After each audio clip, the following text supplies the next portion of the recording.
then the next question, see, most people just stop right here. It's hormones. I go look at my hormones. What we do, what Chris and I do is we look at, okay, hey, what caused your neck problem to begin with? What caused your hormone problem to begin with? There's other stuff that caused this.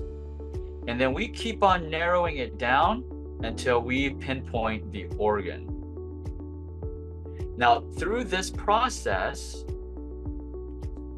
whole process, you need to utilize some of these, right? But before you get to that, here's one thing that in Chinese medicine that can help you. So your headaches, if you have a frontal headache, if the headache is only in your front of your head, it's indicative you have a stomach problem.